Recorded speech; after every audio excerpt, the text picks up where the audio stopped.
बिस्मिल्लाहिर्रहमानिर्रहीम। दोस्तों, आप में से अक्सर लोग अर्तुगरुल गाजी ड्रामा जरूर देखते होंगे और मंगोल सेना का सिपह सालार नोयान को तो खूब जानते होंगे। आपने कभी इस बात पर गौर किया है कि नोयान अपने साथ एक ड्रम बजाने वाला क्यों रखता था? वो बार बार मुकद्दस रूहों का नाम क्यों लेता था? और कौन था टेंगरी, जिसको नोयान या मंगोल्स अपना खुदा मानते थे?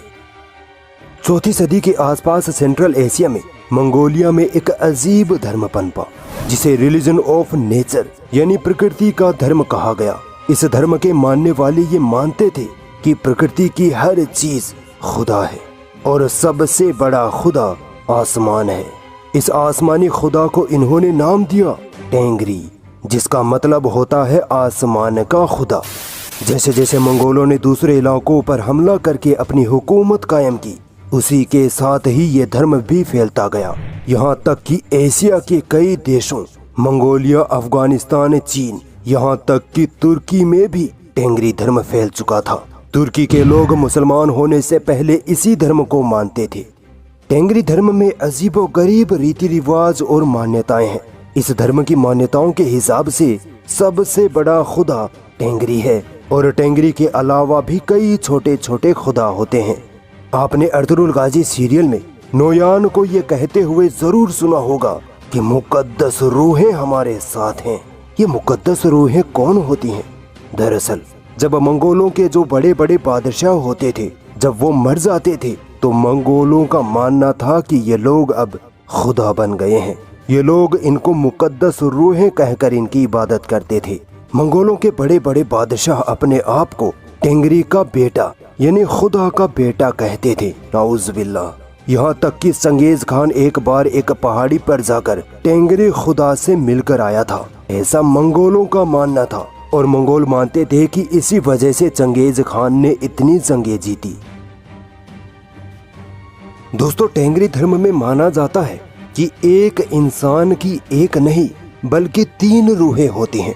ये मानते हैं कि मरने के बाद इंसान की एक रूह आसमान में चली जाती है, दूसरी रूह धरती के अंदर चली जाती है और तीसरी रूह इसी दुनिया में अपनी औलादों में से किसी एक के रूप में वापस जन्म ले लेती है।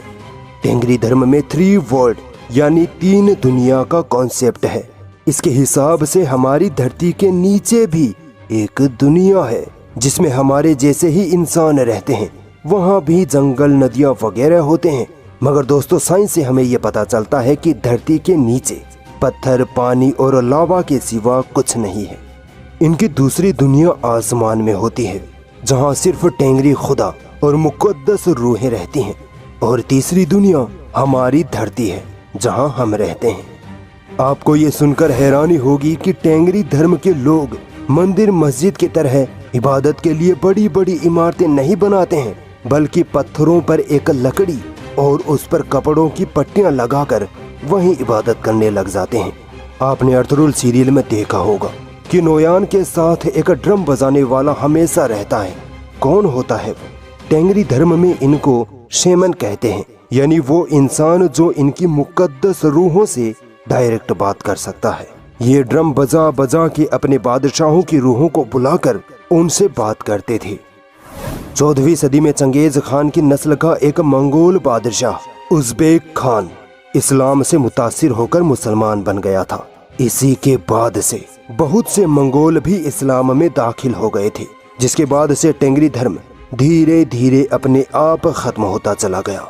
आज उज़्बेकिस्तान, अफगानिस्तान, मंगोलिया और साइबेरिया में टेंगरी धर्म के मानने वाले कुछ ही लोग बचे हैं। मैं गैर मुसलमानों को दावत देता हूँ कि आओ इस्लाम का अध्ययन करो और सही रास्ते को जानने का प्रयास करो।